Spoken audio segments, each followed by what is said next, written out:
Welcome back. Since its inception at the beginning of the COVID-19 pandemic, the Bronx Community Relief Effort has provided resources to Bronx residents, businesses, and nonprofits who have been affected by COVID-19. Joining us now to share more is Derrick H. founder and chair of the Bronx Community Relief Effort. Derrick, thank you so much for making the time to speak to us today. Thank you for having me today. Appreciate it. Just to start off, for people who are not familiar, can you tell us a little bit more about the Bronx Community Relief Effort, your mission, and your partners here in the Bronx? Sure. So the Bronx Community Relief Effort, as an idea, actually started well before COVID-19 hit. My brother and I have a twin brother, Desmond. He and I were thinking about how do we really begin to provide impact to the place we're from, the Bronx. We both grew up and born and raised in the South Bronx. And we knew that being products of philanthropy, and what I mean by that is, if it were not for philanthropy, my brother and I, we wouldn't know where we would be today. So we knew we were indebted to philanthropy. We knew we wanted to give back in a way that was more than just sort of planting a tree or mentoring. We knew, which is the case now as well, is that the Bronx has been left out of the conversation as it pertains to prosperity or opportunity. And so what we did was we started to think through what were ways that we could be helpful to bring the Bronx from, the 62nd unhealthiest county, one of the largest food insecure places in the country, a digital desert, a place where opportunity was just not provided, to a prosperous oasis. And so we started to think through what ways to do that. And we noticed that the Bronx didn't have its own community foundation. And so what we did was we created the Bronx Community Foundation, which is the first community foundation in the Bronx, to play an objective, unbiased role to be the convener of all the great institutions that were doing great work in the Bronx, but historically weren't collaborating. And so when we started to build that out over the last year or so, when COVID-19 hit, we knew that we couldn't wait to really just build an institution. We had to do something now. And so we created the Bronx Community Relief Effort as an opportunity to provide resources now that the Bronx needs as we go through sort of this COVID-19 crisis. What I like to say to people is that although the Bronx is going through a health pandemic today, the Bronx has been going through a pandemic of poverty for decades. And so if you go to thebronx.org, you'll see that we have 8 key areas of need that we focus on, which are the needs of the Bronx community. Thank you, Derrick, for sharing that. As you said, the Bronx faces the effects of living in food deserts, income inequality, inequitable public housing, the lack of access to adequate healthcare, all of these things, all of these systemic things in place that have affected our Bronxites. COVID-19 has, of course, only amplified these issues. How is the Bronx Community Relief Effort helping address some of these areas of concern? That's a great question. So the Bronx Community Relief Effort really is focused on 8 key areas of need. And these areas of needs weren't defined by us. It was defined by discussions with community leaders over time. And when you think about the prosperity of a community, really we believe these 8 key areas of need, again, defined by the community, help to provide additional support capacity to live a prosperous life. So one is food insecurity. To date, we've distributed over 1.7 million meals today, and we're distributing about 36,000 meals a day. And so we're providing access to food, when during a pandemic, you're not allowed to, up until now, you weren't allowed to go into restaurants, access to food banks were limited, or food banks were overflowed. And so the goal in the short term is really to provide continuous meals. In the long term is to provide a strategy to eradicate food insecurity in the Bronx. Second is around small business relief. To date, we've given out over $500,000 in small business relief. We will have given out over $1 million shortly. And so, small businesses are the lifeblood of the Bronx economy. And so if you have a pandemic that states, you can no longer operate your storefront, or you can no longer go into and support small businesses, the economy of the Bronx essentially halted, right? There are no Yankee games. There are no other type of venues or events that are open or happening. And so we wanted to provide small business grants to allow for small businesses to continue to operate. Third is micro grants. So that's capital directly to individuals.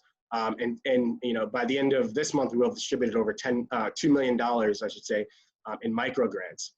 And so thinking there is really to provide the essential resources that the Bronx needs today through providing direct capital to Bronx residents.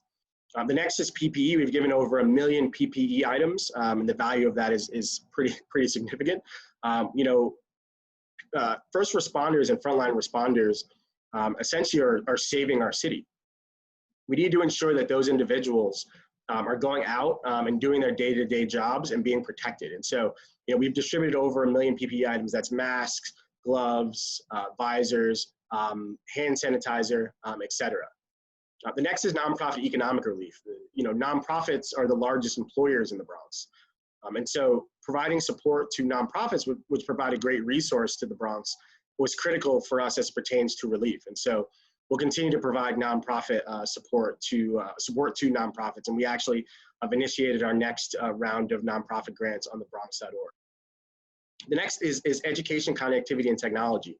When the DOE said youth aren't able to go into school, the libraries are also closed. We estimated over 200,000 youth went home and weren't able to school from home due to lack of access of high-speed internet. And so to date, we've given out over 1,500 Chromebook and MiFi devices, and we're also creating a strategy for tech support, and that's in the short term. The long term is how do we democratize access to the internet? And so that's creating a strategy of a borough-wide Wi-Fi network and increasing access to broadband as well. The next area is equity and justice.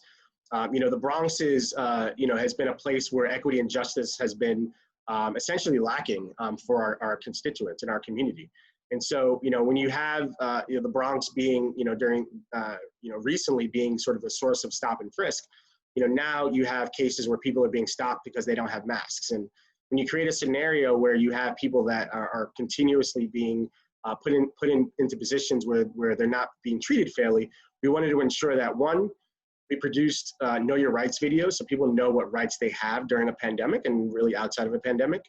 And two, being able to provide micro grants to system and justice involved Bronx sites as well. And then finally is housing stability. When you think about a scenario where you have people who are being furloughed or being out of work in the Bronx, then you think a scenario where community development housing organizations or low-income housing organizations have been operating on a shoestring because capital is being cut. You can imagine a scenario where housing is extremely volatile. And so there's a few initiatives we're doing around housing with regards to creating a learning community, also funding rooted responders to really allow for us to provide continued support in the housing space in the Bronx. Thank you for that, Derrick. Another thing that the Bronx Community Relief Effort has also spearheaded is the Help for the Bronx resource page on your website. Can you tell me more about that? Yeah, so at the height of the pandemic, around the March-April timeframe, one of the things we noticed immediately was that people kept getting inundated, and I was one of those individuals with emails and communications around sort of where you can get support. I think at one point in time, I was getting 10 or 15 emails a day from different organizations. And so helpforthebronx.org was really created to allow to have a trusted sort of single source resource or single source platform to identify where I can get resources, where I could find food, where I can get access to the internet, either through rebates or other services. How do I get resources around issues for housing? How do I get resources around issues with equity and justice? And so the idea that was spawned by our partners around helpforthebronx.org was for us to really continue to mature a platform where you don't have to worry about the 10 or 15 emails that come from many organizations. You can go to the helpforthebronx.org platform to get the resources you need. Right. And Derrick, also in a Newsweek article titled "Politicians Who Say Black Lives Matter, Put Your Money Where Your Mouth Is" by you and your co-chair at the BX Relief Effort, Judith K. Diamond, you jointly state that there comes a point where private funds and collective resolve are no match for the scale and scope of the challenges when a crisis becomes chronic. We have reached that point in many places, just like the Bronx. Can you tell us more about the position, your position there, and what else this piece calls for as indicated in the headline?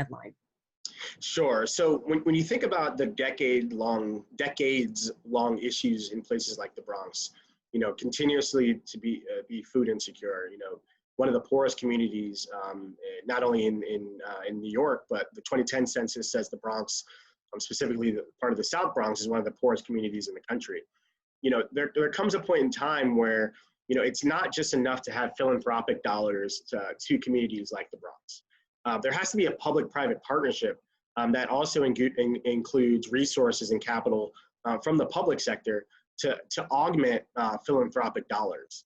Because the reality is that, there are only so much philanthropic dollars that are available to communities like the Bronx, and the public sector has a lot more sort of expansion to be able to provide significant capital to solve some of the systemic and institutional issues. And so what our piece calls out for is to say, elected officials, as much as it's great to hear elected officials say, Black Lives Matter, that, we want to support communities like the Bronx, they need to do a better job of being very intentional about providing capital and resources to communities like the Bronx. Because again, it's not just enough to have philanthropic dollars. We need to have those philanthropic dollars being met by public sector, and in a lot of cases exceeded by public sector dollars. Right, absolutely. And one of those initiatives that you're also spearheading at the BX Relief effort is the nonprofit grant application. You kind of touched upon it a little earlier in the 8 segments of the relief effort, but who qualifies for this grant, and how and where and until when can they apply for it? Sure. So the grant process is open yesterday, as you stated, and goes to the 17th. And so, our focus is really on nonprofits that are based in the Bronx and also serving Bronx residents with a demonstrated commitment and connection to the communities that they serve. Eligible grantees include Bronx nonprofits with budgets less than $3 million, and the grant provided will be $20,000. And so we wanted to really be intentional on the less than $3 million because we believe that those are the nonprofits that really need the help, that need the resources in order to stay operational. We'll give additional consideration to nonprofits that may not already have had access to traditional capital sources. The Bronx has one of the largest amount of nonprofit communities out of all of New York City. But we also understand that a lot of Bronx nonprofits don't have access to traditional philanthropy.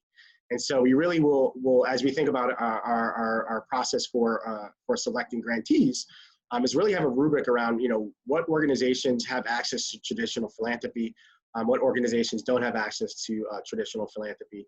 And we'll use that as we begin to think about selecting those grantees.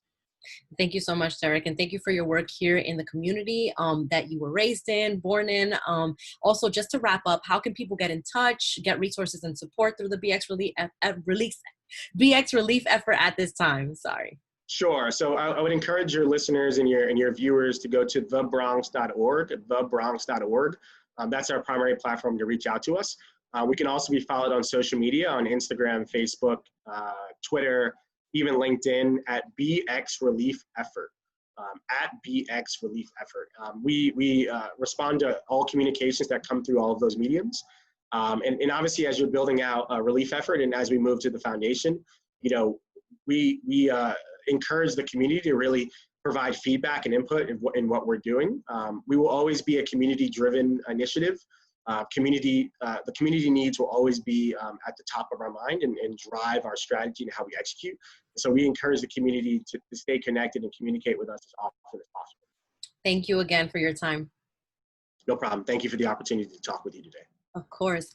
Folks, again, for more information on the Bronx Community Relief Effort, please visit thebronx.org and follow them on Instagram at BX Relief Effort for future events and more. That's all for our show today. Thank you for tuning in to BXRX. I'm your host, Sonyi Lopez, wishing you and your family safety and wellness now and always. Until next time.